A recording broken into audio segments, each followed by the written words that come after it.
Hello everyone and welcome to Now You're Playing With Power, a Nintendo podcast, episode 8. That is a lot. It's a high number. We're almost at the double digits here. It's been a long time now. We're like grizzled old men at this point. But I am NBZ, of course, and joining me is the grizzled second man, which is Bally. Bally, how old and grizzled are you feeling today? Pretty old. I'm feeling okay though. I'm ready for number 8. Got your walking stick just in case? Oh yeah, you know me, Cranky Kong, yeah. I'm That's hopping all over the shop. Pogoing them spikes all day, every day. Excellent. So we have a relatively packed show for you, as per usual, and we're going to be going through some segments. So Bally, why don't you line up what we're doing for today? Sure, so like always we're going to talk about what we've been playing, and then we're going to talk about the Nintendo Direct that happened, a week ago? I think a couple of weeks ago at this point. Couple of weeks ago, yeah, so unfortunately I think it happened just after episode 7, but we're going to give you our feedback on what we thought about it tonight, and then finally we're going to talk about sort of our top 3 experiences so far that we've had with the Wii U. I mean, there's been a lot of negative press about the Wii U. The sales figures are horrendous, so I thought we'd, bring a bit of light back into the darkness. That is as cliched as it that gets. That was quite deep, wasn't it? But it's fair. It's a valid thing to say. Most definitely. Of course, we shall kick it off, as Bally said, with some what we've been playing. And Bally, I believe that you have been gardening some more. You've been out there in the greens picking some Pikmin. Yes. If you wanna use that metaphor, then I have been properly destroying fields with my tractor because I have pumped a lot of time into Pikmin 3. So I think, including multiplayer, I've now played like 26, 28 hours or something. Jeez, that's Pikmin a lot. 3, You put a lot of time in. So I'll talk about like single player. So I finished story mode. The last couple of bosses in story mode are really well designed. Actually, I prefer the second last boss. I think he's the best boss. I won't give any spoilers as to what it is, etc. But I just think they really blow it out of the park with this one. It's really kind of unusual, and the scale of the boss is actually even bigger than the final boss. And I will say that the final boss was really difficult. It's quite clever how it's different to all the other bosses, as he has his own entire level, and then you have to do a number of tasks before having like a final face-off, basically. What do you think about the kind of epic scale, as it were? I mean, Pikmin is, by necessity, a game about very small creatures interacting with things. I guess it's a nice comparison to, like, Minish Cap, for example, because you're very small compared to, like, big things. And how do you think, like, the music has impacted it there? Is the music noticeable, or is that something in the background more? The music is noticeable, but at the same time not noticeable. So whenever you're wandering around doing not a whole lot, the music's quite unnoticeable, but if you're listening out for it, it's very nice and ambient and mellow. But then the second you encounter an enemy, I think there's even separate boss music as well. It really like intensifies, and you get much more. You're much more aware of your surroundings, definitely, because of the music.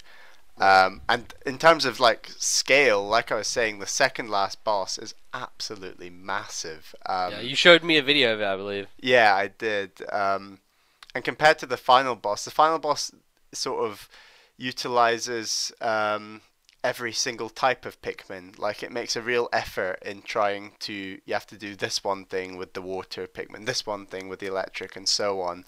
And actually, because of that, there were a few times where on screen there was just so much going on that there was ever so slightly like little frame drops, but just due to the amount of stuff that was happening. So Sure, I guess with the yeah. just sheer number of Pikmin on screen at the same time, as well as dealing with this giant boss, that's definitely going to chug things down to slow, probably. Yeah. So I defeated the boss and I got my ending, and then I read somewhere online that you could. I was going to do this anyway, but I read somewhere online that you got an alternative ending, and I was like, oh well, that's good. I was going to go collect all the fruit anyway, so I went back and 100%ed all the fruit, and I'm really glad I did so for a number of reasons. First of all, because there's some really unique places where certain items of fruit are. For example, I mean, I was explaining this to you the other night, NBZ, but there's an enemy that is on an island, and so obviously to get to the island you have to use water Pikmin. But then when you get to the island, you realize you need rock Pikmin to defeat this enemy, and you think, how on earth am I going to get rock Pikmin here? And then if you look behind him, the island links to a little area with the flowers that you can throw Pikmin into, and these flowers basically change Pikmin from one type to another. So there's little flowers behind him that you can change your water Pikmin to rock Pikmin, defeat him, and then just to make the whole game even better, once you have those rock Pikmin, you can change them back into water Pikmin with some blue flowers that are beside it as well. So it's just a really nice little design, and that was one of the last pieces of fruit I got in the game. So yeah, and like I said, the other great thing about finishing all the fruit is that I went back and defeated the final boss again, and then you get a different ending. Excellent. Before you jump into talking about the multiplayer, I was going to ask you something I was going to ask you last time but didn't get time to, is about the visual design, and what you thought the variety of landscapes was like. Like, do they generally stick to the theme of being in kind of this planty undergrowth, or is it more shifting towards, like, if you're using fire Pikmin or whatever they're called, in a more volcanic setting, does it change like that, or? It's all, like, unofficially, Pikmin has always been set on Earth. Unofficially, I think it's kind of agreed that there's aspects of this world that are like Earth. So everything, while of course there are lava plumes and things on Earth in certain places, I think they really stick to that kind of garden feel. But within that garden feel, they go for tremendously different environments. For example, there's an autumnal area, or there's a much lighter, sunny, almost like tropical but not quite tropical, and then there's a much colder winter place. But it's not even just the environments, they actually have weather effects, so you might just come back to the same place on a different day, and it'll just be raining or snowing, or the sun will be out, and Oh, that's really nice. It's something that really added to it from Pikmin 2, and especially with the HD graphics, it looks incredible. One more thing on the graphics, and I think I might have mentioned this last time, and it's more noticeable on some stages than others, but especially on the autumnal stage, is that the sun will actually rise and fall, a bit like Minecraft, you know. Right, yeah. But it just looks, you know, that end of the day feeling of, oh my god, the sun's going down, I need to get everyone in, and then by the time your ship's taking off, it's like actually almost dark, which is really nice. Right, so it's visually indicating to you that the day is coming to an end without you relying on the clock or anything. It's just, you know, dimming the surroundings. Yeah, I mean, obviously I still rely on the clock, and it's much more noticeable in some stages than others, but it's just a really, really nice touch. Really nice. Okay, great. That's awesome. But yeah, so I guess the second half of what I really wanted to say was talking about the multiplayer and the mission mode in Pikmin, of which I've now invested the best part of probably over 10 hours, I guess. Wow, jeez. So yeah, so me and my friend Shaq. Shout out to Shaq. Yeah, shout out to Shaq. Although he's not a Nintendo gamer at all, really. I mean, he once upon a time owned a Wii, but he wasn't really much of a gamer in terms of Nintendo games. He loves a bit of PC gaming, and he used to have a PS3 and a Xbox 360, but he's never really gotten into a Nintendo game, and I with Pikmin 3, I have properly converted him. He loves this game, and it's because of the co-op mode more so than the bingo battle. Like the first time we picked it up together, we played the bingo battle. I obviously kicked his ass because he'd never played it before, and it wasn't that much fun. Obviously he got better and he did win a couple, but it wasn't really. It was fun, and it is a good mode.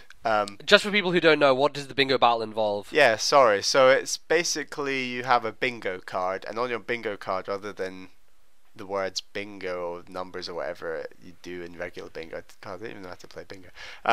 You have to collect rows of fruit. So you might have a lime and orange, and then a strawberry on a diagonal, saying you have to collect those in a row. To win, basically, and it's quite tactical because both of you might need a strawberry or a peach or something random, and you race around the map trying to complete a line on your bingo card. So that's really the competitive mode, right? Yeah, so that's the competitive mode. That's the only mode in the game where you can actually play against each other competitively. All the rest is actually co-op. But at the same, while it's co-op, it's competitive with the rest of the world, which is really nice because they have these leaderboards. So whether you're there's 3 co-op modes, and these are all playable in single player as mission modes as well. And these are collecting, defeating enemies, and boss mode. So collecting is, like it describes, you basically have to clear out a whole map. And these are custom designed maps, really well designed maps. You have to complete everything on the map as fast as possible. If you get everything, you get a platinum medal. Enemy mode, you have to defeat all the enemies on the map in as fast as time as possible. I actually find this mode much harder than collecting mode, and then obviously. Do you think that's down to the combat in Pikmin being a little, I wouldn't say finicky, but it's not really very wieldy from my experience? I'd argue that Pikmin 3 is more wieldy than the other ones because there's a nice lock-on function where you can sneak up behind enemies, lock on, and get them all to charge at an enemy. That's only useful for enemies that they don't require a specific type to attack them, if that makes sense. So right. You can't just all charge a fire enemy because everyone who's not red will basically catch light and die, which isn't great.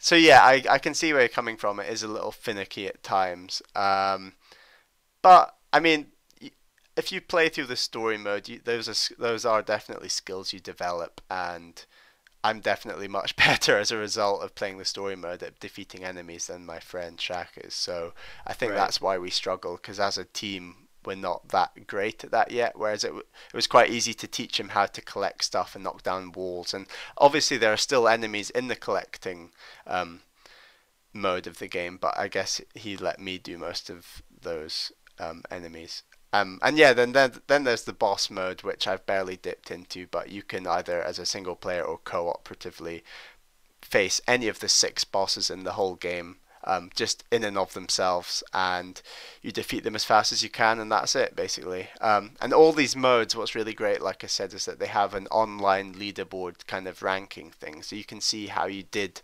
compared to everyone else in the world, which is really satisfying. And it makes it very clear that way more people did the collecting missions, more so than any of the other modes, which is really cool. What is the interface like when you're playing cooperatively, or just in multiplayer in general? Is it a split screen setup, or is it a single screen setup, or how does it work? It's split screen, and it's split vertically down the middle. I mean, my screen isn't massive, but I didn't have any problem with it being split screen. You obviously both have to sort of share the gamepad to look at your map, which is obviously very helpful in these collecting and enemy missions. But yeah, we just kept going with the collecting missions, kept getting gold medals, silvers, and now I've actually completed in co-op with Shaq every single non-DLC collecting mission on platinum. So we've collected everything, which is really satisfying. And we're now going to probably work through the enemy mode, and then if we do that, I suggested we should try out the DLC. But yeah, just loving the multiplayer. Yeah. Well, I mean, you mentioned like how important the map is to the gameplay in general. Do you think if the map wasn't such a necessary part of the game that you could, potentially use the gamepad as a split screen shoot off, so that you could have one screen dedicated to one player and the gamepad dedicated to the other? That would probably be a cool thing to do, I think. But Yeah, that would be cool. And I don't know. I'm just trying to think. Maybe you can do it, but I don't think you can. I'm pretty sure you can't. But the crux of the problem with the gamepad, and like I was saying this last time, is that it just doesn't feel as nice as the Wiimote and Nunchuck. And like, I would honestly love to be able to just play with the gamepad, because obviously in single player you're using the map so much that it'd be nice to just have the pad and then you're touching the screen to direct your minions to wherever you want to go. So it would be nice, but and I've heard criticisms in reviews that it's a shame that it's like this, but I honestly don't see how they could have got around this without some other peripheral or something that wouldn't work as well. I think they made the most of what they had, and they did it really well. Does the game support off TV play, and have you tried that at all? Yes. I tried it for all of 3 seconds, mainly because, like I've just been saying, the gamepad just feels terrible to control with.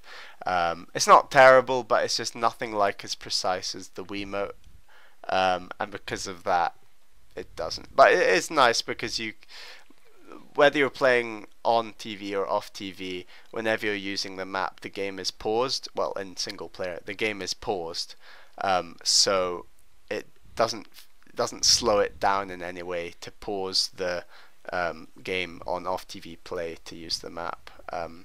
Okay. So yeah, but overall, absolutely love Pikmin 3, as you can probably tell.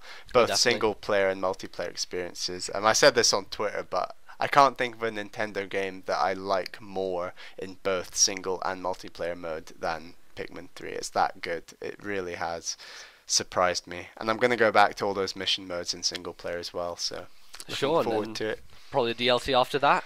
Yeah, I mean, this is gonna go on, and now I'm fully in the camp for Pikmin 4. You're invested. Exactly. Too invested, one might say. Yeah, very high praise. Excellent. Good to hear more of that.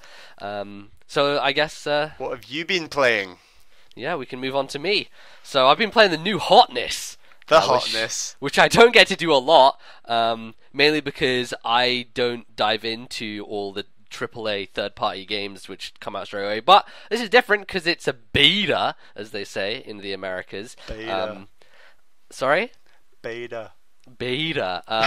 So I got into the Titanfall beta, which I had to pull some strings to do because I hadn't actually signed up for it. So there was a bit of a sneaky workaround which some folks on Twitter alerted me to, and it actually worked, which was quite surprising, but also great for me because I was very interested in Titanfall.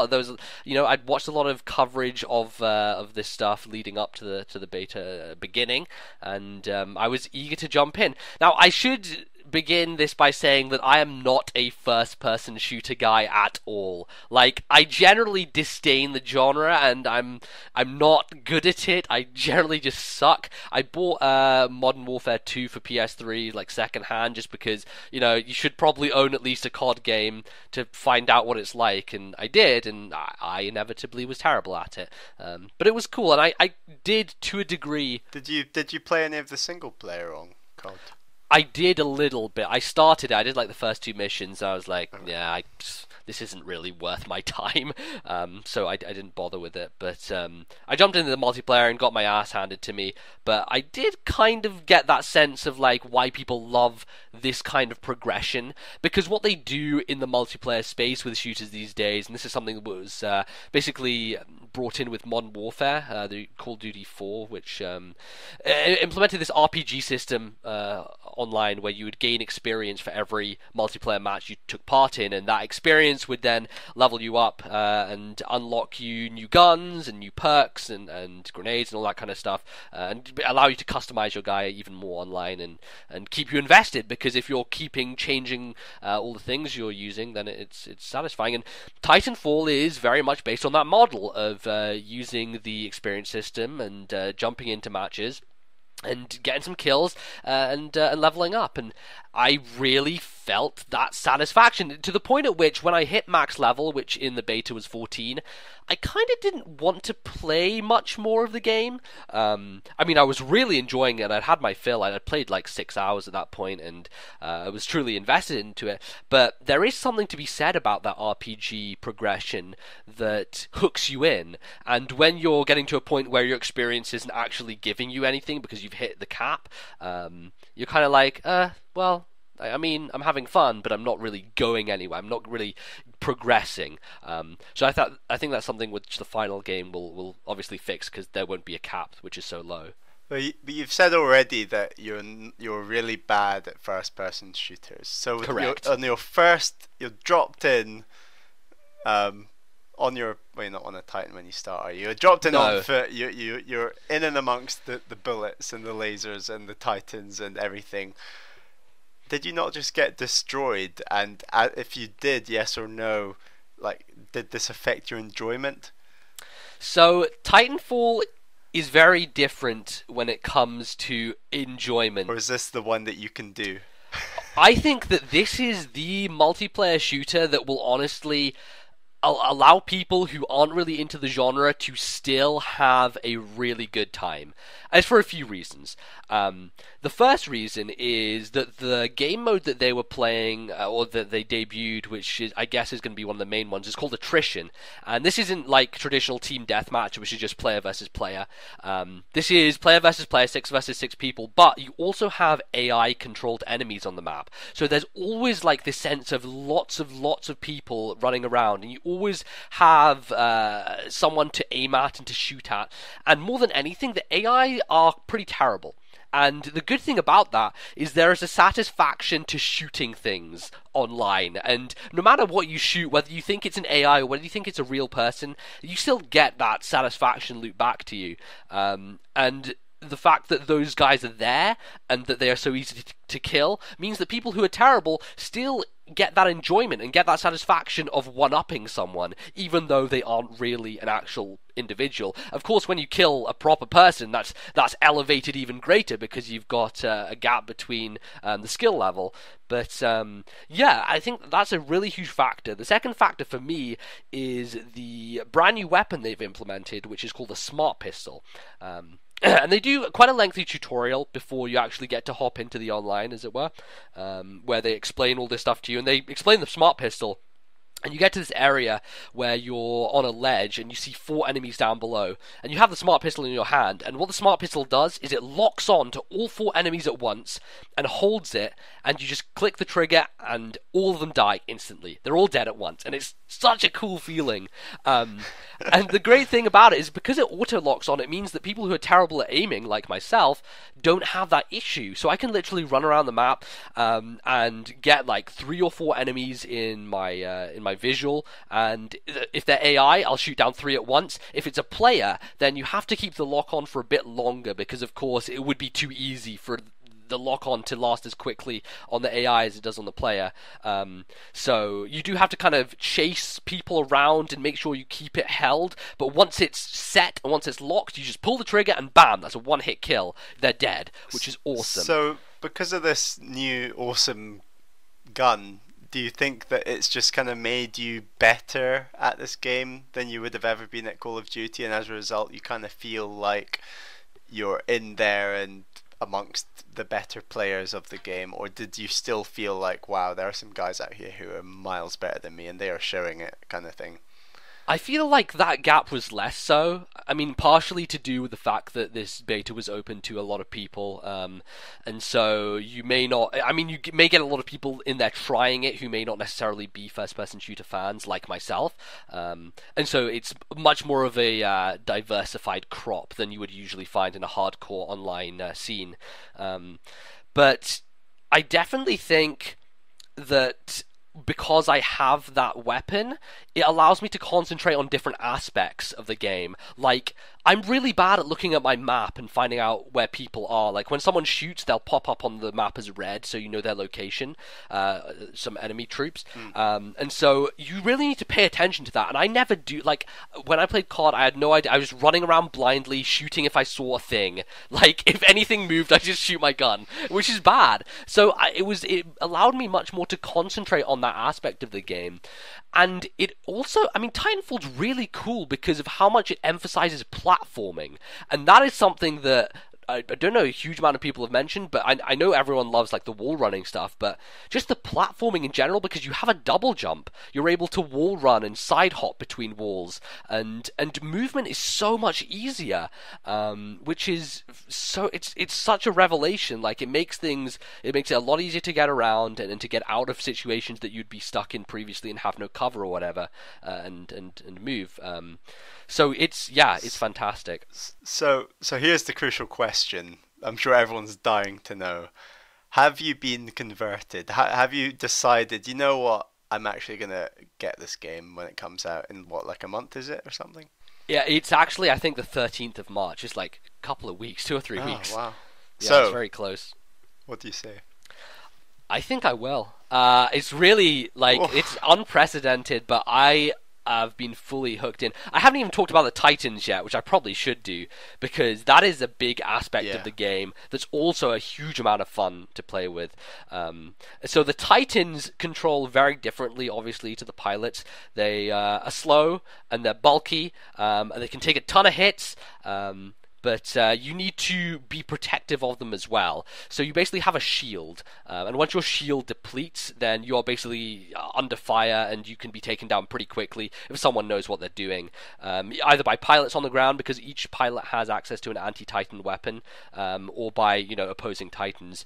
And so staying in your Titan and keeping the Titan in check is a really tough thing to do. It's all about finding cover when there maybe isn't any maneuverability that you have, and also just picking off those smaller enemies on rooftops who are using anti-Titan weapons to take you down. I definitely felt that when I had a good match in a Titan, I generally had a better match overall, because by having the Titan, you're able to squash like the AI enemies and get more points for doing that. Taking down Titans, I'm not sure if it gives you more points, but it's certainly more satisfying than killing a guy on the ground. And it also gives you, the leverage to, after your Titan's been destroyed, get back on foot. And then, so this is a really cool thing with the ejection. When you eject, you fly really high up into the sky and you can see down onto the ground. And if you time it correctly, you can either make yourself land on top of the opposing Titan that's taking you out and proceed to rodeo him and destroy him from behind, or you can get out your anti-Titan weapon and start firing it from above, and if they're low enough, if you've worn them down in kind of the brunt of things, then you get the kill on them as well, which is really, really cool. But yeah, I could say a huge amount more in Titanfall. It's really so much fun.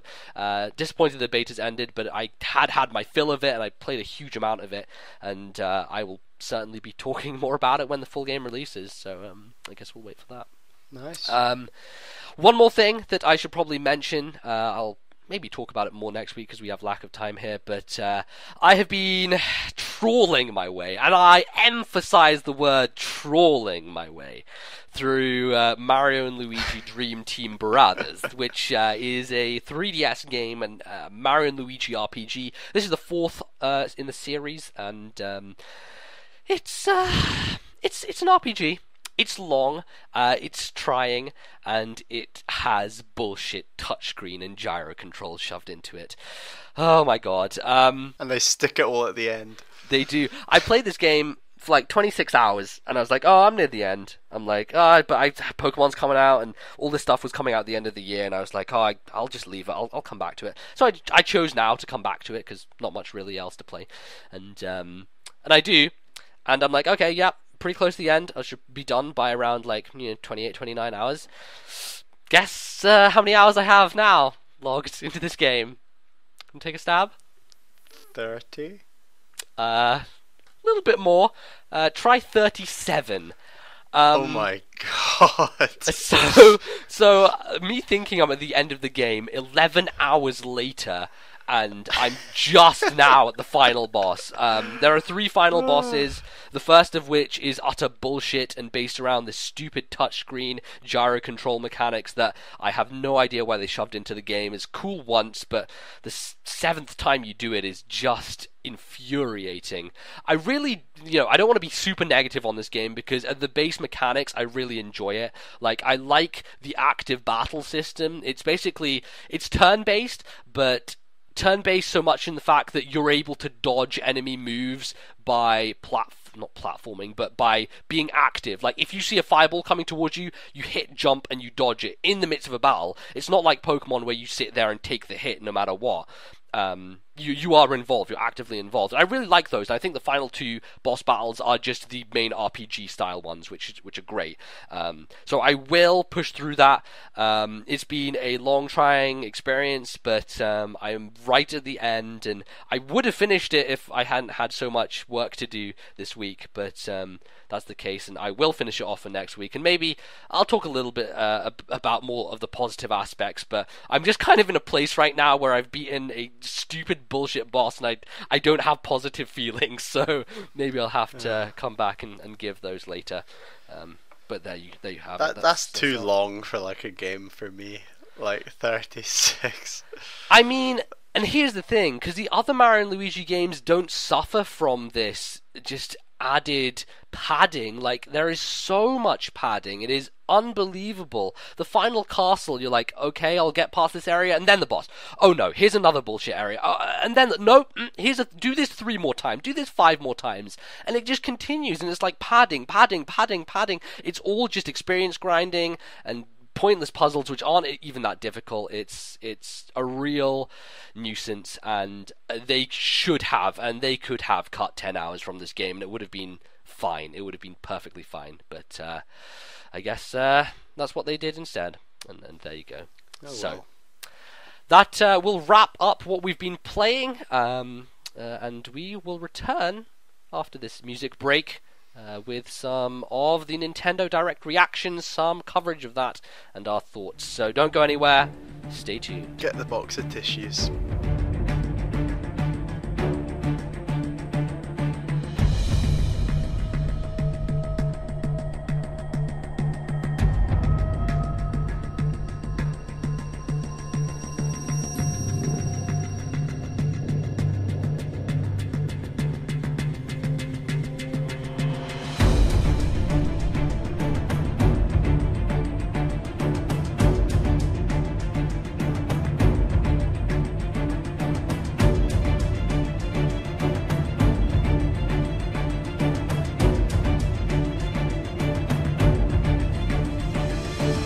And we are back once again, and a Nintendo Direct happened, something that doesn't usually occur too often, but we can always... This was the first one in ages. No, it wasn't. The last one happened like the 27th, 28th of December. It's only been a month or so, so it's actually... Oh, really? Yeah, they did announcements. It felt way longer. Well, I mean, yeah, they did announce like Hyrule Warriors and stuff back then, so Yeah. there was some news dropped. But yeah, this is the first one in 2014, and we are going to jump into it. A little bit old on the news, but that's just how the podcast works because of our release time and schedule. So let's, I guess, begin where they began, as per usual, with a brand new Smash Brothers trailer, in which we found out a new character who would be joining the roster, and that new character is Little Mac from the Punch-Out series.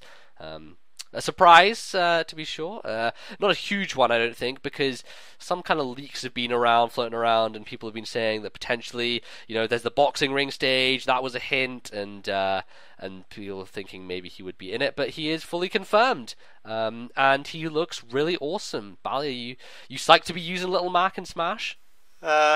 I've never gotten into the Punch-Out series, and I only just found out when you told me like a week ago that there was an actual remake on Wii. I completely forgot that existed, so I'm not overly fussed either way. I thought the trailer was really cool, and he does look like a cool character, for sure. Yeah, more. I think like we don't have really a connection to Punch-Out, but just in terms of how he plays, I think I'm going to enjoy using him, you know? When you say how he plays, what do you mean? What about how he plays? He's quick and he throws punches at lightning speed, and he's much more ground-based is the kind of emphasis they were making about. Yeah, he looks pretty noob-friendly for you, MBZ. Oh, wow! Oh my god, what is this? Flinging shit all of a sudden. I think he looks awesome. A lot of his moves are pretty cool. So I'm definitely down with using him, despite my lack of nostalgic attachment to the character, as it were. What do you think about his meter?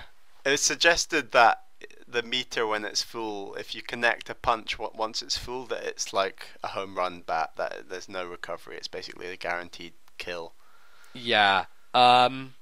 I mean, that could be a bit broken. I'm not sure. Like, Sakurai isn't really one to balance these games too well. That's why the Smash community have to kind of balance the games themselves by, banning things like Meta Knight and that sort of stuff.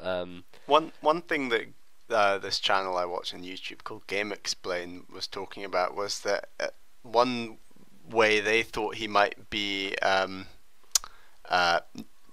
not neutered, but what's the word I'm looking for? Like, made balanced out. Yeah, to stop him being overpowered is that his aerial moves are really poor. Like, from all the screenshots and trailers so far, apparently his aerial moves don't look that impressive or something.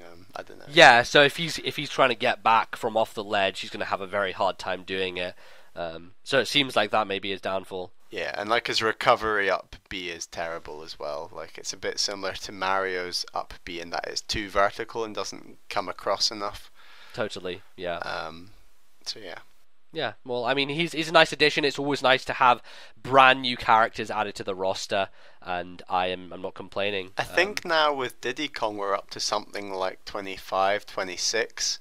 Yeah, because Diddy Kong just got announced coinciding with the release of Tropical Freeze. So. Yeah, and I think we agreed that Brawl had 35, 34 or something. Yeah, something along those lines. It feels like there's way more than just 9 or so characters to come. Like, there's really big ones still missing that have been in every game so far, like... I don't think they've announced Ness yet, or even Jigglypuff, and like both of those have been in all the games so far. So right, and I totally think they're holding back for E3 for some character reveals there. That's definitely going to happen. Yeah, that would E3 would be the sort of Ridley kind of. Oh, definitely, that's a coming out party for Ridley if that is the case, and he is an actual character. One suggestion I was thinking of just the other day while playing the game was Pikmin 3 and maybe the 3 characters from there, and if they could. Well, I mean, like, how different are they really from just Olimar? I think they're not at all, but I think they could do something with them to make them different. For example, introduce the rock or flying Pikmin, maybe, or similar to the Pokemon trainer. The 3 of them could swap out with each other or something. Like, the 3 of them could have different. Yeah, ability. I mean, fair enough, but I don't think there's a huge amount of scope past Olimar for characters. True, anyway, that's a different conversation. Anyway, moving on, I guess we'll just go everywhere at this point. Mario Golf, which was supposed to come out last year, the 3DS game, has been moved to May, and it's coming out May 2nd in the US, but actually, no, it is coming out May 2nd worldwide, it seems, interestingly enough. And they were touting quite a lot about the customization in this game. I don't think it goes as far as an RPG mode. We're referring to the Giant Bomb right up here, and I think Patrick Klepek believes that it's an RPG mode. I don't think that's actually what it is, this Castle Club. From everything that it showed in the trailer, it looked nothing like an RPG mode. No, it really looked like Mario Kart customization, where you were just changing, clubs and, clothes and hats and that kind of thing, as opposed to like tires and hang gliders and that kind of stuff. Yeah. So yeah, I mean, it could have been more exciting, this trailer. Like, that's a game that, like, if it looked really good and got amazing reviews, I would definitely probably pick up. But at the moment, it looks like it's gonna get pretty average reviews when it comes out. I don't think that it's done enough as of yet to warrant me consider buying it. Yeah, it seems Nintendo have really been very lackluster on the sports front. You know, when it comes to innovation in those areas, they don't really push the boundaries all too much. And Mario Golf is just kind of like, yeah, it's like the Mario Tennis game on 3DS. It's like, okay, you can play tennis and your Mario characters. That's about it. Like, it's nothing special, nothing to really to be excited about. But it's May 2nd. If you're into that kind of thing, then sure, it's gonna be interesting to you. Next we have Kirby, an update on Triple Deluxe, which looks pretty cool. It's a decent looking game. Nothing that I'm super interested in. I know Bally, you expressed some kind of Yeah, I mean, I've not played a Kirby game since Canvas Curse, and I think it does look good, and I'd be looking for a 3DS game to pick up. It looks pretty clean and crisp, and a few cool ideas. I mean, the real problem I have with Kirby is its simplicity and its real just dull level design. Like, there's nothing that... It's literally walking from left to right, killing easy enemies, and there's nothing all too interesting about it. I mean, I made a really cynical tweet while the direct was going on. It's like, because they were showing off, oh look, Kirby can do 4 different types of moves with every power-up. I'm like, oh great, 4 different ways to kill an enemy that just takes the hit of the A button. Yeah, I saw that tweet actually. I quite liked it. Yeah, like it's like, okay, great, implement this into a game which has like a proper fighting brawling system. This is Kirby. You can kill shit and it dies instantly. So it's not really something that I'm too interested in. But hey, it's a fun, lovable. In terms bright, of a 2D platformer, at the moment, I think Tropical Freeze looks really awesome in comparison to something like Kirby, for example. I think. Oh yeah, I mean, I would pick up Tropical Freeze over Kirby any day. Yeah. So there you go. We have some new footage for Yoshi's New Island, another 2D platformer. It just I feel like so many Nintendo characters are just entrenched in the 2D platformer genre. And we've got Kirby, Yoshi, Donkey Kong, Mario. Like, that's 4, and they're all like not too dissimilar from one another.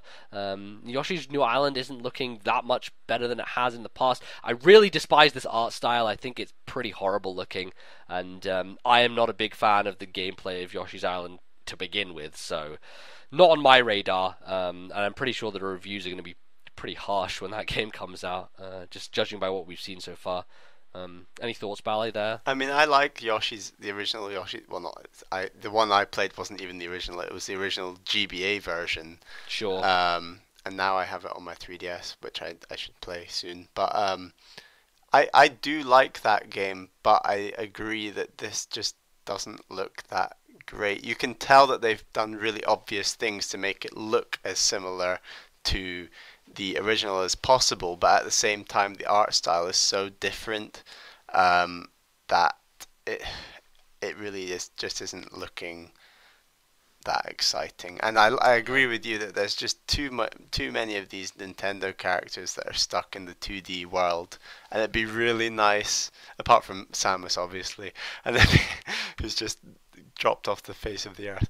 But it'd be really nice if Nintendo could come out with a really graphically impressive, probably Wii U game of, I don't know, Donkey Kong or Yoshi or Kirby that just runs around in a 3D world, and they reinvent that character somehow, because it's just a bit frustrating. Yeah, sure. So in Japan, there was an announcement of a new Ace Attorney game, which is being headed up by, I can't remember what his name is. It's some like, it's not coming to mind. Insert Japanese name here. I can't remember, but he's, I think, like Shutakumi or something. He's the guy who's behind like the original games, and and he is at the forefront of a new one which is being developed. But that wasn't announced at all for the West. It will probably be at some point, but that's just how these things work. They get announced for Japan first, and then they get localized quite a while later. But staying on the topic of Phoenix Wright, the Layton vs. Wright game is got a release date, and that is coming out here on the 28th of March, which is just over a month away at this point. And yeah, I'm looking forward to that immensely. I am a fan of the Phoenix Wright series. I like Layton, not as much as Wright, but I think that this is a mashup, a versus for the century, and I'm very excited to find out what it's going to be about and how it works. So that's cool. And yeah, well, I guess we'll move into the Steel Diver stuff, because this is really weird and strange, and it juxtaposes Titanfall in quite a stark way. So Steel Diver, which was the game that came out at the launch of the 3DS and really was not very well received by many people, is now being turned into a free-to-play game, which is a first-person submarine shooter, and it's out right now. And I've downloaded the free version. Have you downloaded it yet, Bally? I've not downloaded it because I can't connect my 3DS to my current Wi-Fi situation, but I will be able to this weekend, and I'll download it then for sure, and give it a go. Have you tried it yet? No, I haven't quite had time to try it yet, but I think that would be a good thing for both of us to try it out and maybe talk about it next time. We could play each other online this weekend. Yeah, maybe that's a distinct possibility, but it's really weird. Like, again, making cynical tweets, I'm like, Nintendo's first-person shooter, a slow-ass submarine game.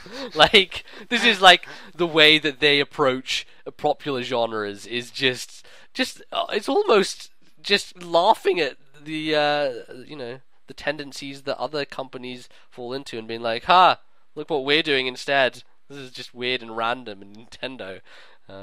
I would give them a lot of credit for this one personally.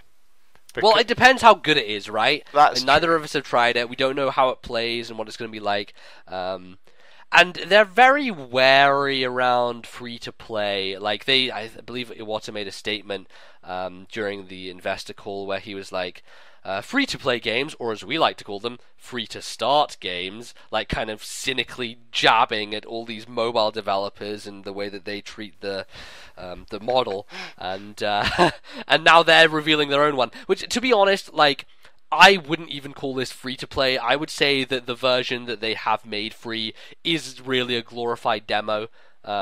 It's really the same with Titanfall. Titanfall was not a beta because the game was coming out in less than a month. Like, you can't have a beta which is about to be released. They just called it that for the sake of it. It was a glorified demo, and that is exactly what this is, as much as you would perhaps like to see it otherwise.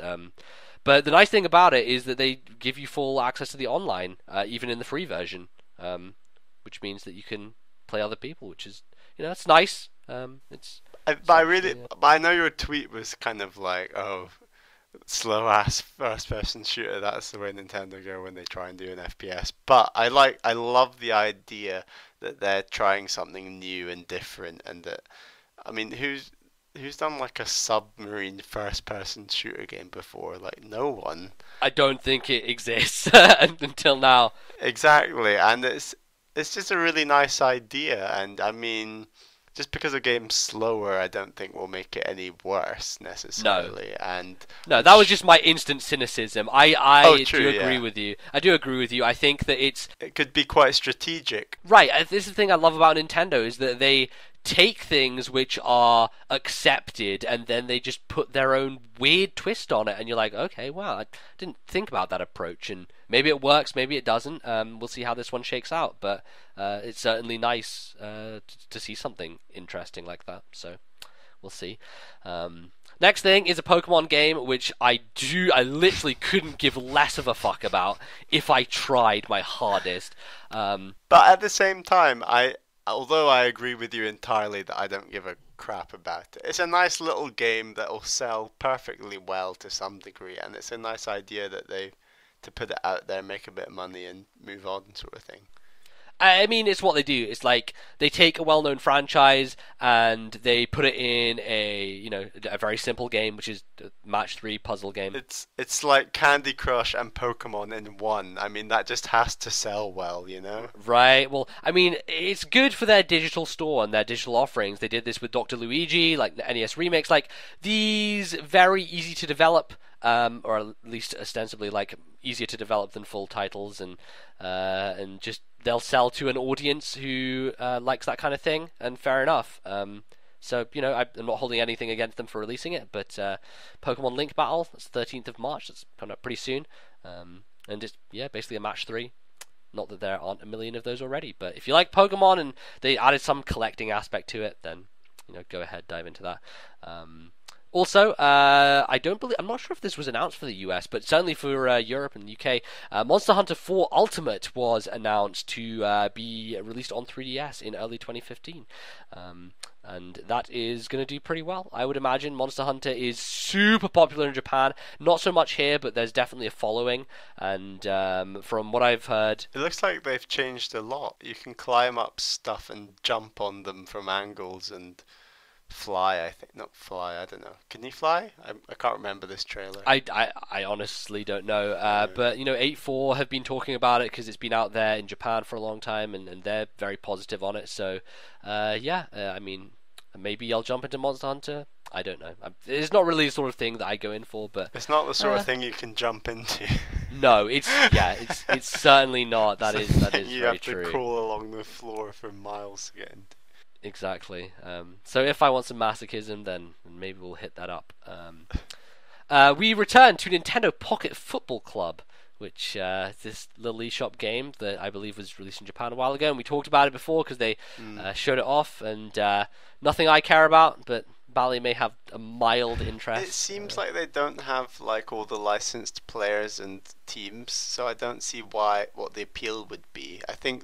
I thought the whole appeal of like the game. I've never played Football Manager, and I probably would love it. But oh, you would love it, definitely. I thought the whole appeal of Football Manager was that you get to actually manage real players and real teams. And as far as I can see, they're never going to get that license, which would probably cost loads. Oh, definitely. So yeah, it's more an RPG apparently than it is a football. I mean, Football Manager is to a lesser or more degree a RPG. That's true. You're not being actively involved in the games themselves. You're making the decisions. It's like a strategy game. You're making the decisions prior to the battle and then letting everything take its course. Yeah, but I mean, if I can't play as Chelsea and just dick on Man United, then I don't see what the point of this game would be. Fair enough. For me personally. But yeah. Fair enough. More Japanese stuff coming over. We have Weapon Shop Deomase, which is it's the final game in the Guild 01 collection. So for those that don't know, there's been a few of these games released under the moniker of the Guild series, which I believe is essentially Level 5 publishing this, but they're basically getting very, very small games from well-known developers and putting them all in this bundle, like they called the Guild games. And so there were 4 of them in the initial release. There was the Guild 02 games, which came out late last year, I believe, and there may well be more in this series. But when they brought the Guild 01 games over to the US and to Europe, they omitted this game, Weapon Shop Deomase, for some reason. Probably because it was a lot of people were saying it was the best one of the lot, and they wanted to highlight it, and that's what they're doing now. They're releasing it on its own, and it's a very interesting concept. It's about you playing as the person who runs the shop in an RPG. So you know how you usually go and buy swords from a guy? Well, now you're playing as the guy who sells the swords, and you forge the weaponry by playing a rhythm game, and it all seems very quirky and very cool, and it's something that maybe I'll be interested in. I'm not quite sure, but it sounds like a neat little game. More stuff on Inazuma, which I'm not really bothered about. I think that was being announced first time release in America. It's the original DS game is being put on the eShop essentially, but that already came out here a while ago, so there's that. Etrian Odyssey, which is a very hardcore RPG. I'm not sure what the Millennium Girl is, honestly. I don't know if it's a remake of an older game or maybe it's some kind of spin-off. But that's getting a release here. I know a lot of people are waiting for that to happen, and that has been announced. And then NES Remix 2, This which was a surprise. Which was dropped pretty swiftly after. I mean, NES Remix 1 only just came out, it seems, like a month ago. And already they're kind of ranking up for the sequel to it. Do you think that, like, they're just gradually, every few months, just going to go through the entire backlog of Nintendo consoles gradually, you know? I mean, we've got NES 1, NES 2, we're going to get SNES, and then it's just going to keep going. Well, I mean, if they ramp up... You never know. If they ramp up, it certainly means that the games will be better in terms of quality. Already in NES Remix 2, there are much better games on display. We've got Mario 2, Mario 3, Zelda 2, Metroid, like some really more late NES era games, which are much more developed and interesting.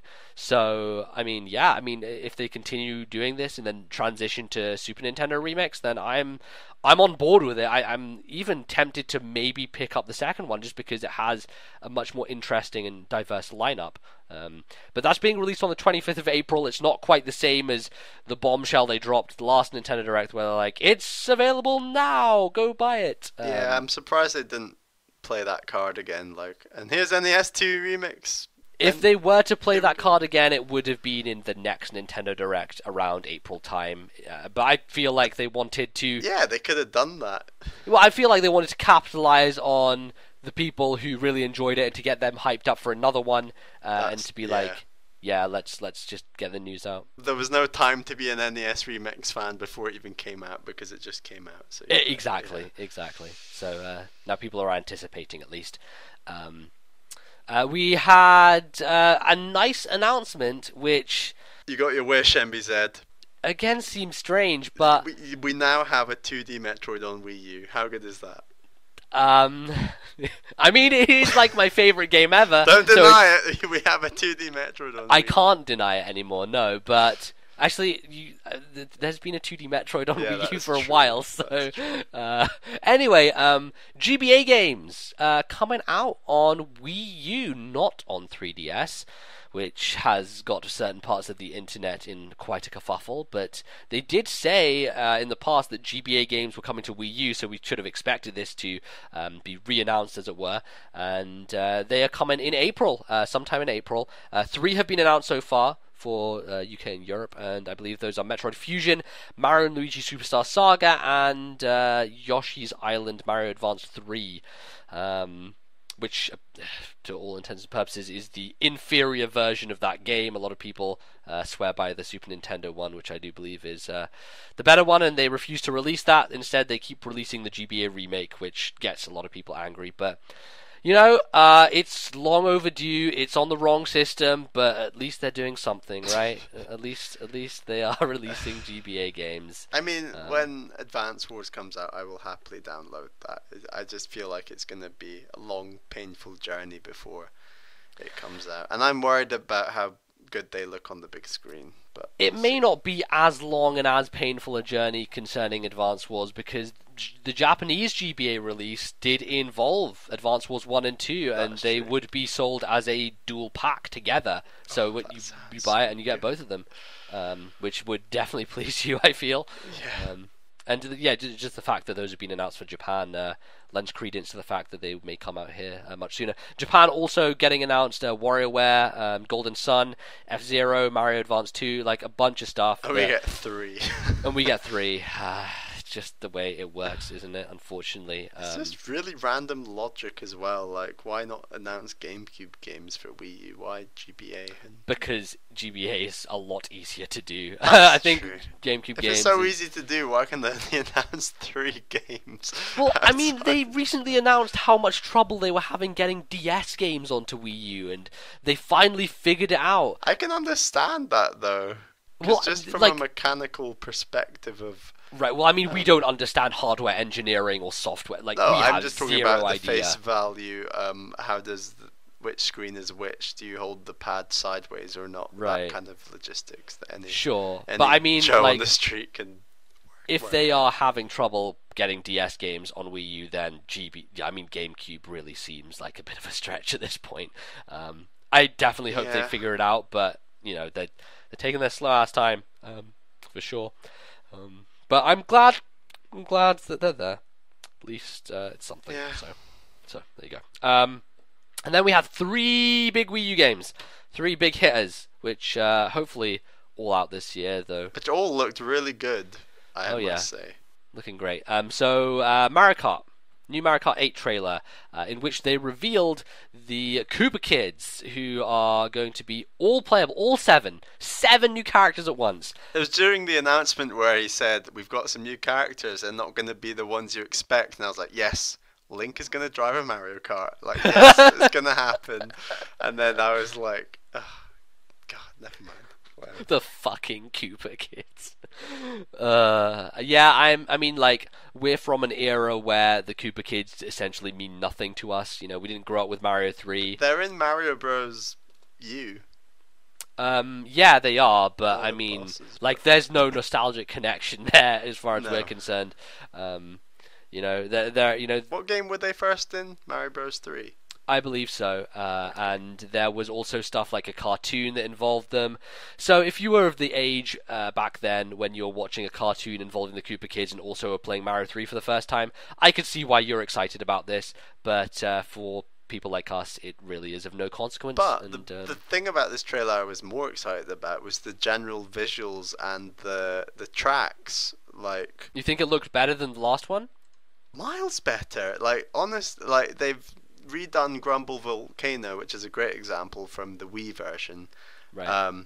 And I was watching a video online that compared the graphics of the 2 games and the extra stuff they've added to the Wii U version. Like it's all the lighting effects, and they actually have lava trickling down the mountain and stuff like that. Oh, that's cool. That's cool. And it honestly does look a lot better than the Wii one when you compare the 2. Sure. I mean, it will look a damn sight better on your own TV than it does through its stream on the internet. So, yeah, that's something to look forward to. And then the final 2 games we have are the big hitters for the hardcore, which are Monolith's follow-up to Xenoblade X. We got some uncut gameplay of that where it shows off a fighting system very similar to Xenoblade's. In which some people are smashing a monster with swords, and then the guy steps back, uses a minigun, and then he gets into a fucking mech and starts smashing a giant monkey. It looks great, and I am certainly excited for that. It's just building the hype, really. Unfortunately, no date announced. The Japanese Direct actually said it was coming out 2014, so one would imagine that's going to be late in the year, and that the US and European releases will probably be around mid-2015. But yeah, I certainly don't think that game's coming anytime soon, unfortunately. And then the final is Bayonetta 2, for which we got another trailer, and has been scheduled for 2014, and is definitely a game that is coming down the line. I'm thinking probably around the end of the year as well, but yeah. I felt that trailer made the game look, I know it's made by the same people, but it made it look even more like the Wonderful 101, like the way that... Yeah, the craziness, just the not being able to actually see what's actually going on. Yeah. The nature of Bayonetta, which, fair enough, a lot of people enjoy that, so there you go. And that is pretty much it. That was not a huge amount of new stuff being revealed. The main things being NES Remix 2, GBA Virtual Console, and then stuff like Weapon Shop and that. And we're now in that period where you're not going to see anything else until E3, probably. It'd just be marketing suicide. Right, and I mean, that's the good thing about Nintendo, is that they love a bit of marketing suicide, so they might, release something before E3. Slip out some details. No, I think there's a lot to be said for the fact that last E3 suffered greatly from them announcing big news in February. When they did the February Direct last year and they announced X, they announced Link Between Worlds. Yeah. They didn't have as much of an oomph in their E3 presentation, so I think they're trying to avoid that this year and keep some of the surprises. They did have the big hitter in 3D World that was out before the end of the year, and I'm sure they'll have a couple more this year. Sure, but when 3D World was announced, it looked so bad. Like, it looked really bland at E3. They didn't show the... It was That's only true. when that second trailer was released for 3D World that people started to get hyped on it. Before then, everyone was kind of, like, very meh on the subject of it. So, yeah. At E3, it was literally, here's our new Mario game. It's multiplayer, and it was just the four of them jumping around a generic Mario world. It was so... You're right, it was bland. Yeah, I mean, that's what you get for showing the early levels, and unfortunately that's just what they showed, so there you go. But yeah, anyway, that is all the stuff on the Nintendo Direct. Hopefully we'll have another one rolling around sometime soon. But we are going to finish off the segment, and after we come back from the music break, we shall have our thoughts on our favourite Wii U experiences, a top 3, and hopefully that should shed some light on the positivity and that good stuff. So don't go anywhere, we will be right back.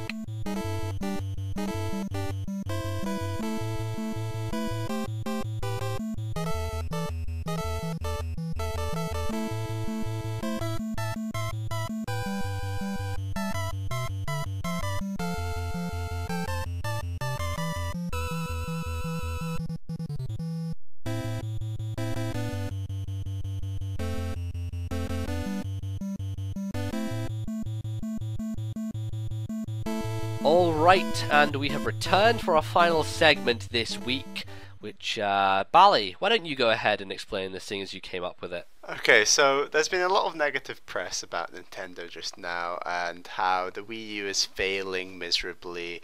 There's just not enough good games for it, it's just not selling well, and there's just no sort of positivity going around at all. So I thought that we should do our top 3 Wii U experiences so far, sort of quite early on in the Wii U's life cycle. Well, we hope. So yeah, just, you know, so much negativity. Thought we'd bring a bit of the good stuff. Yep, bring some light, and we'll jump into it. Bally, do you want to kick it off? Yeah, sure. So my number 3 isn't a game, and basically it's just the Wii U interface in general. And there's 2 areas in particular I want to point out, and those are the internet browser and the Miiverse. Just to talk about the internet browser first, I just think this is an incredibly well-designed web browser on a game system that fully utilizes the touchscreen on the Wii U gamepad. And not only that, the best feature by a mile, I think you'd probably agree, NBZ, is that you can load up a YouTube video, have it play on your TV screen while surfing on other tabs on the touchpad. So you can like even set up the next video ready to go if you want, or something like that, while you're on YouTube. So it's just a really smooth, easy way of watching YouTube videos or surfing the internet in general. Yeah, on that point, like, I was really shocked about how fast it is, and how, like, it was stunning to me, the fact that, I mean, at the time I had my old laptop, and the internet browser on Wii U was faster than my computer was capable of doing, and I was just like, what, really? This is so strange. This is a console designed by a company who traditionally, when it comes to the internet, have no fucking clue. And yet this is the most streamlined browser I have ever had the pleasure of using. And as you say, like, using it for YouTube videos is the main thing that I do with it. And it's just such a joy. It's such a clean experience, and having that ease of access with the touchscreen certainly helps. Great. I mean, I mentioned to him earlier about my friend Shaq, while we were playing Pikmin 3. We got stuck on this one co-op mission. I think it was in enemy mode, and I basically just pressed the home menu, got up the internet browser, and uploaded a speedrun on YouTube of some guy doing it so we could watch it. And he was just like, wow, how did you do that? I was like, oh, I thought like, I just took it for granted that it could do it, in the sense that he's owned a PS3 and an Xbox 360, which both have web browsers, but he was just really impressed that I could just mid-game get up this YouTube video so quickly. It's just so easy to type into the search box as well with the touchscreen, and it's just really well implemented. And obviously you can do that mid-game, say middle of Pikmin 3, and then come back and play the game. So it's just really good if you get stuck in a bit or something.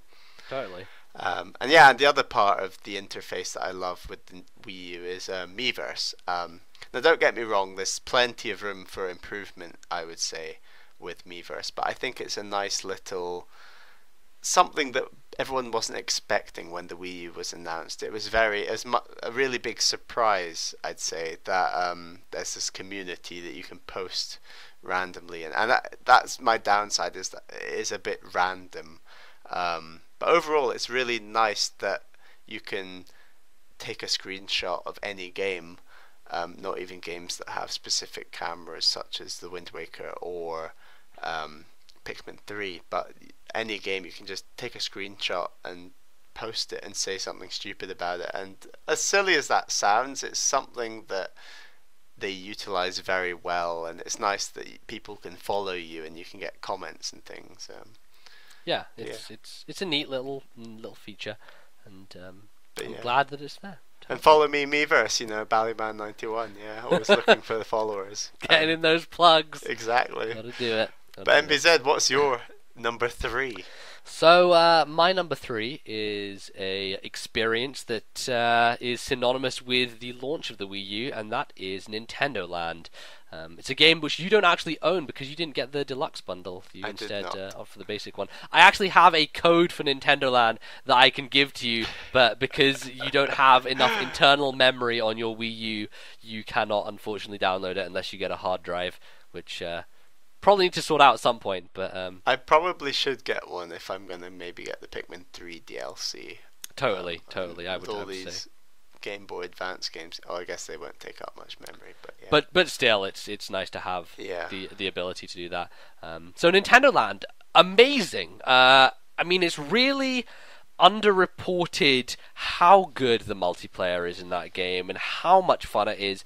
And the great thing about it was that basically as soon as I got the system, I came to visit you at uni, and we had a bunch of people, and we did full 5-person multiplayer.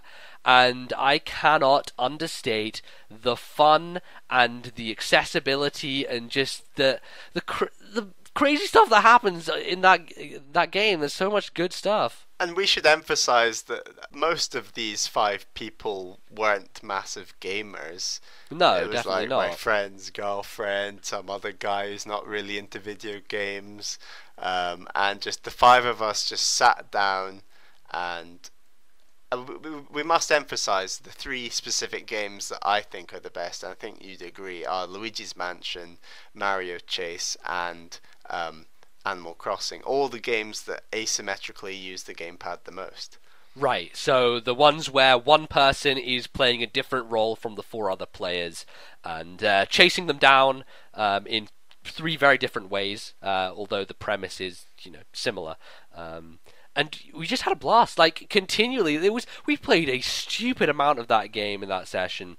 Over the entire weekend, we must have put in a dumb amount of hours. Yeah. It just wasn't really getting old. It was just... I think it's the best multiplayer experience I've ever had, actually. I'd go with that.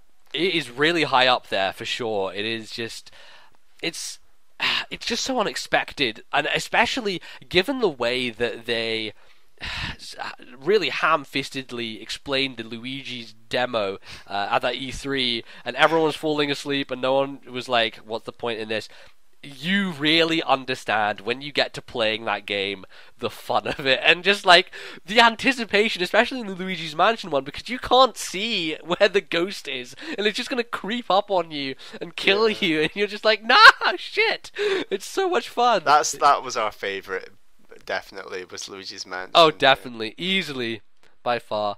And some of us were much better using the ghost, and likewise some of us were much better at being Ghostbusters, and it was really noticeable. Totally.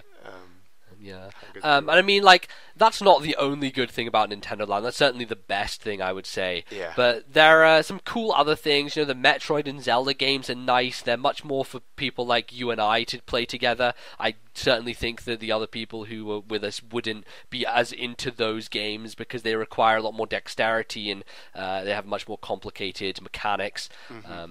So those are good, but I never really, went too far in them to any degree.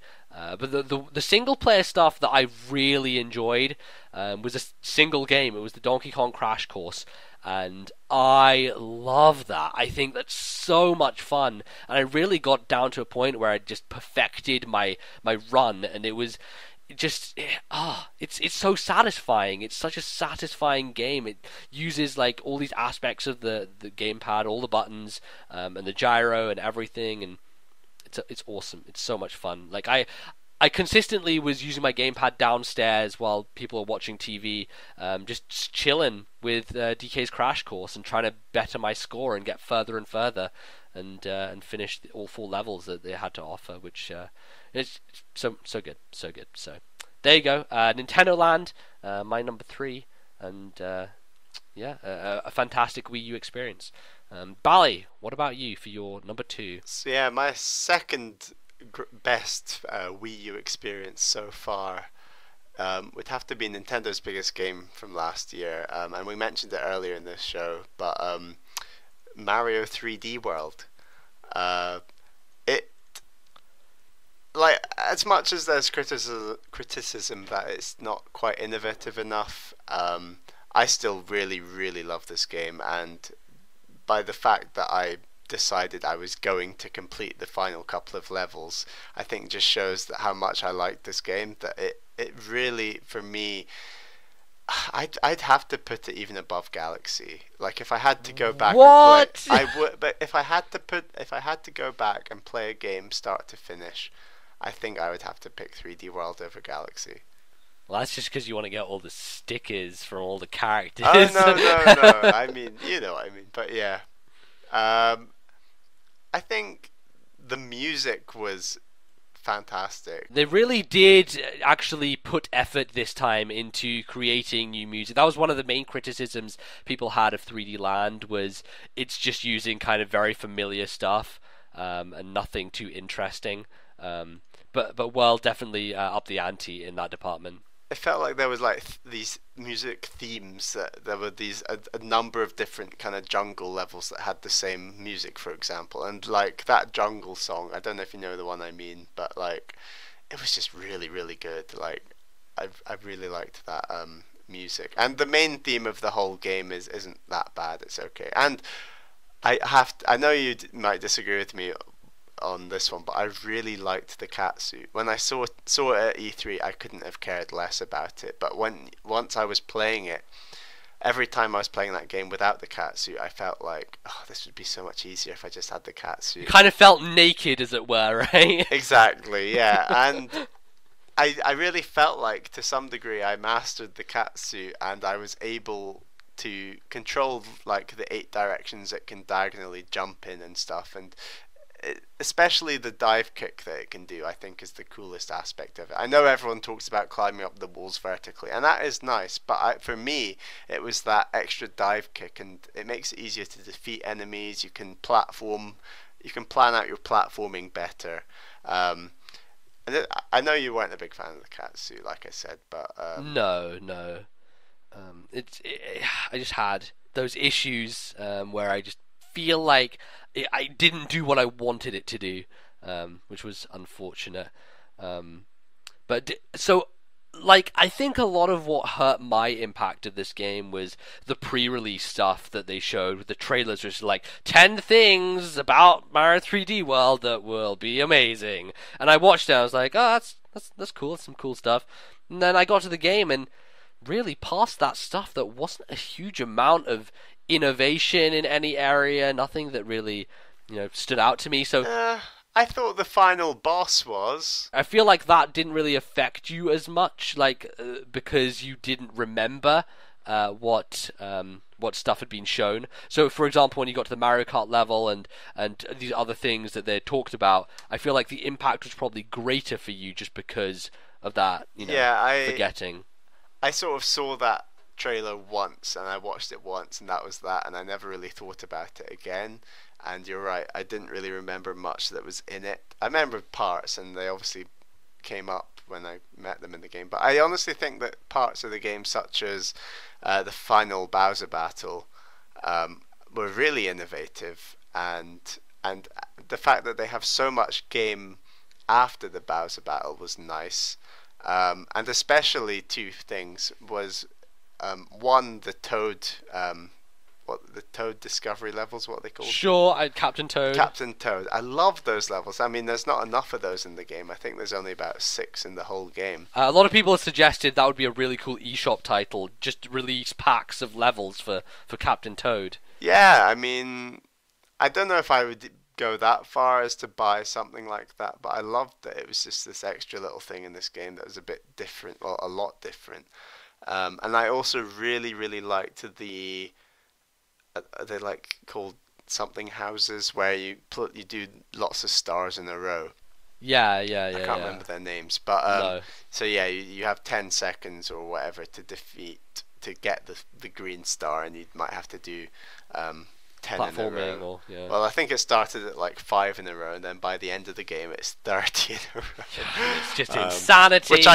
Which I completed. Well, you're a better man than I. Exactly. So yeah.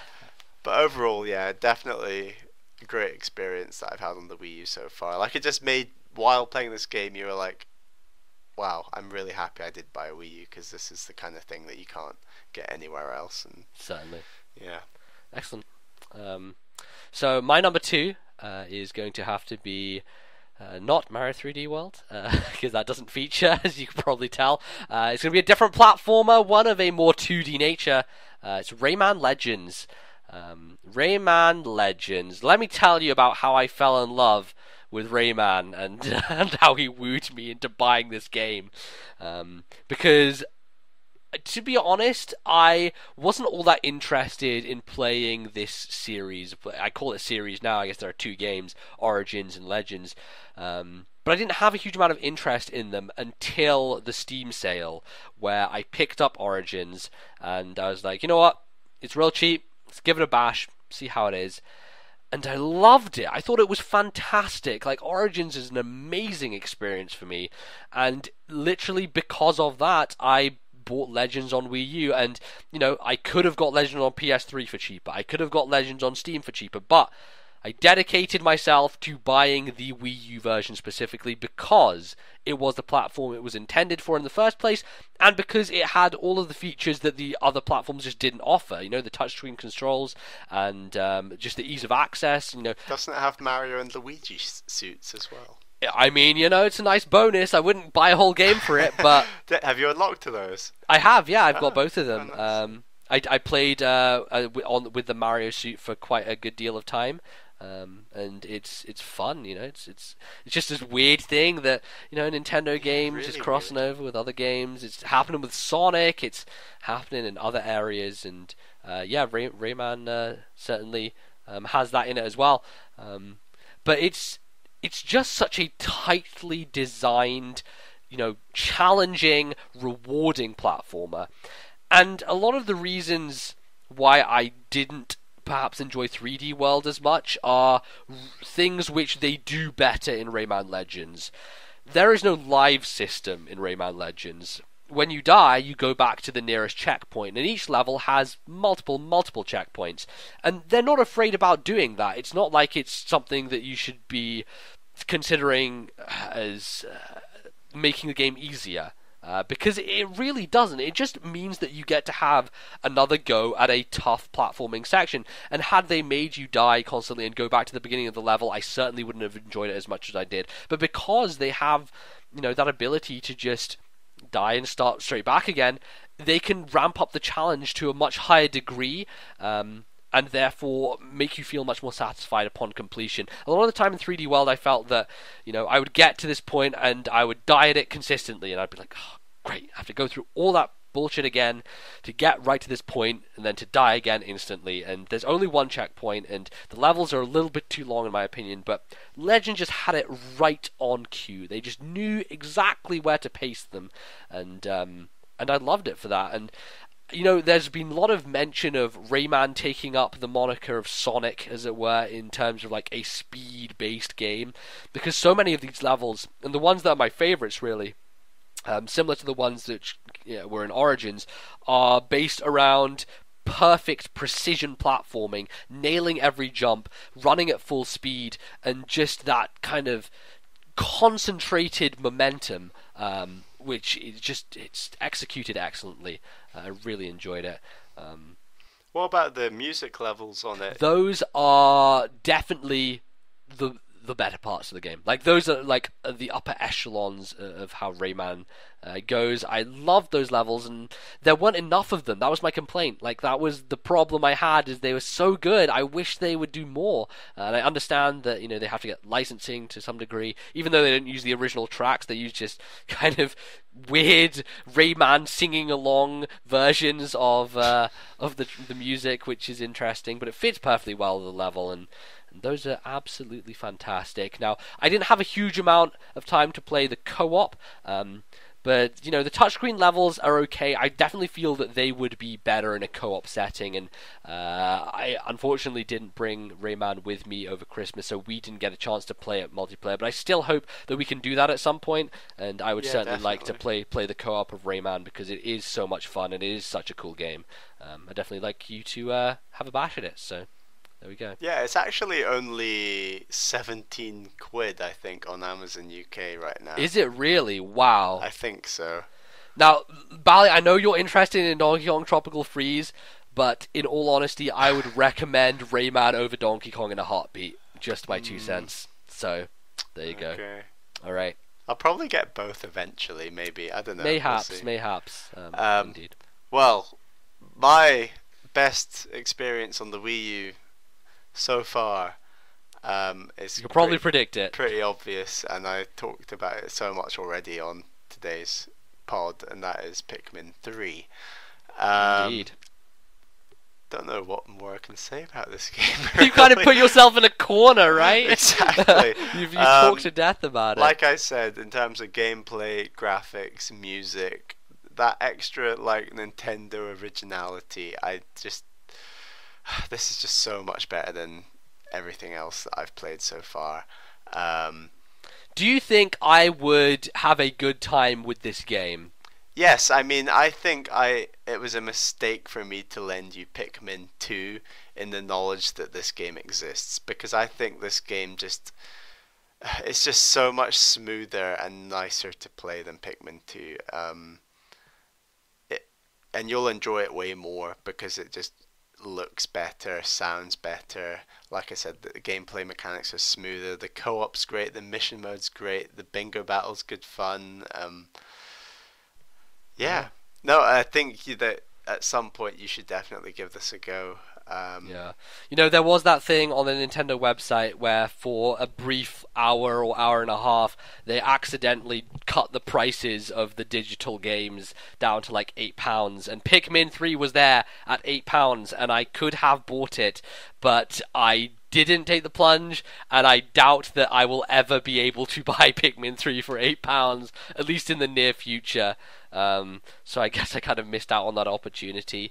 Well, it's only 22 quid right now, but I mean, Nintendo games in general don't drop that much in price. It's more really the Mario series that never drops in price. Yeah, I think Pikmin's sort of that one funny franchise that doesn't sell very well, and as a result... Well, I mean, Metroid doesn't either. Other M was in bargain bins for £5, literally like 3 months after its release. It kind of happens to those games on the sidelines, and the ones that aren't the real main focus for Nintendo, which is a shame. But you've certainly put it on my radar heavily because of your ridiculous high praise of it.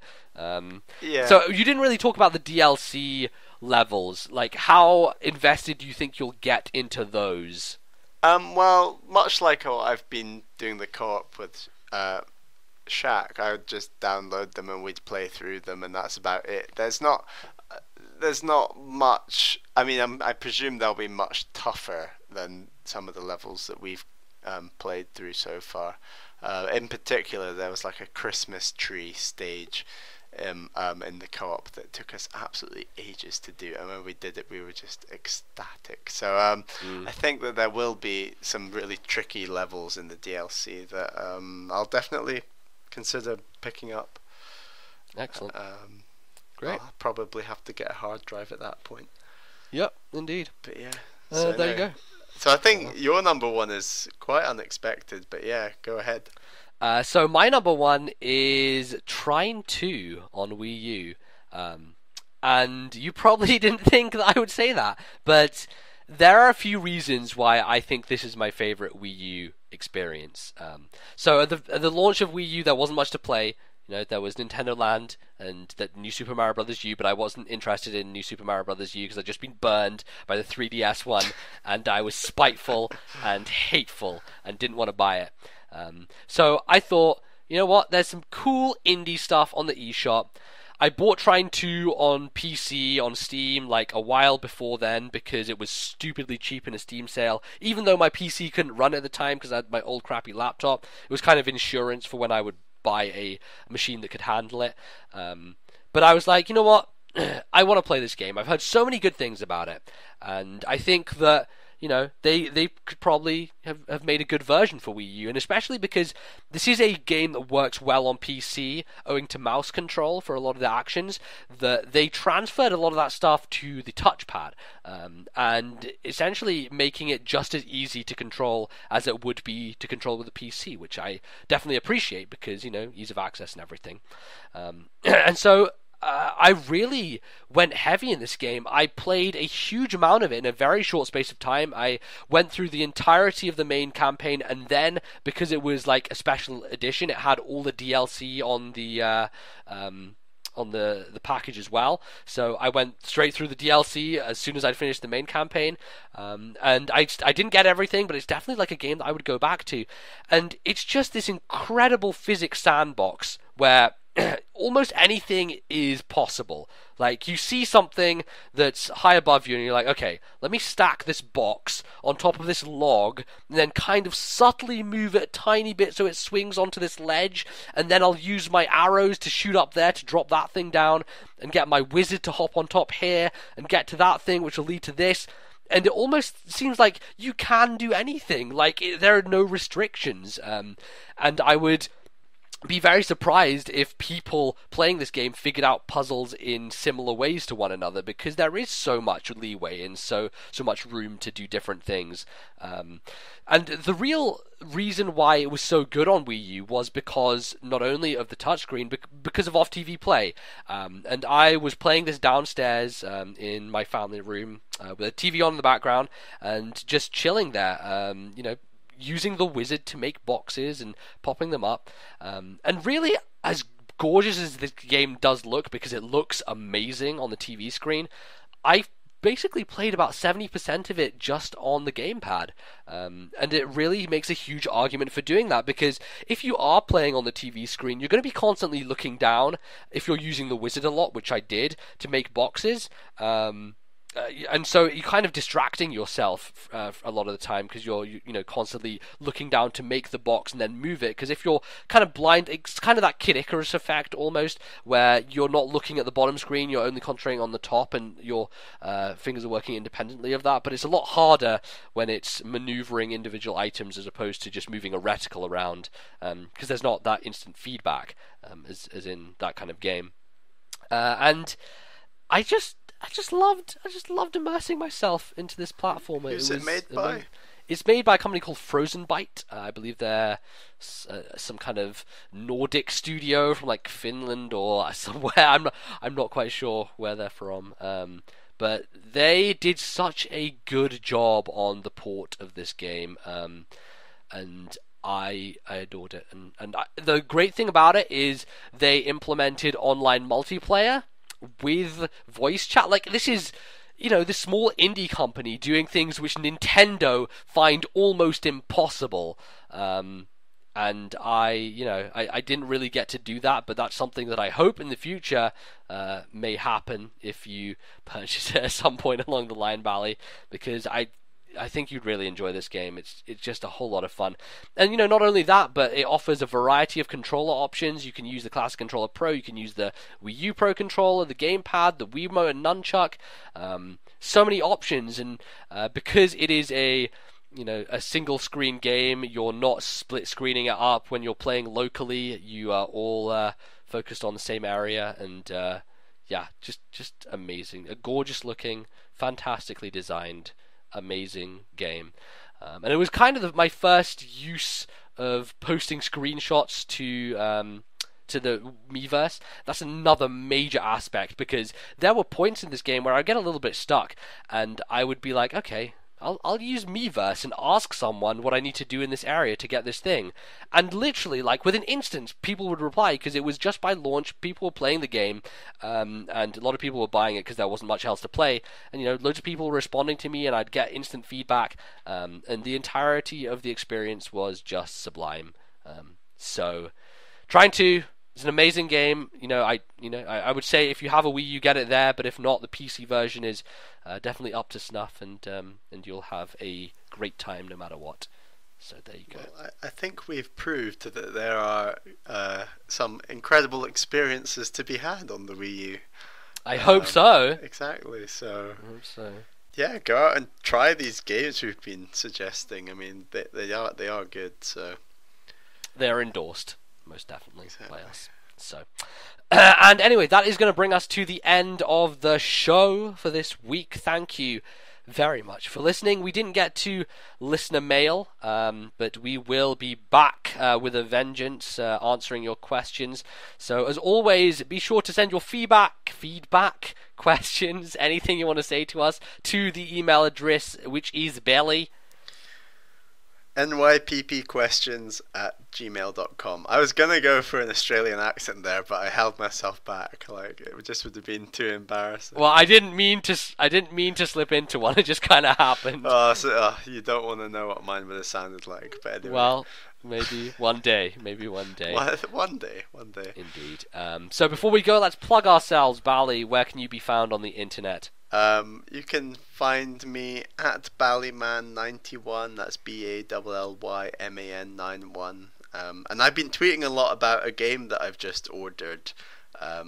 So yeah, if you want to find out what that is, go have a look on my Twitter and give us a follow. And obviously I'm on Miiverse as well under the same name.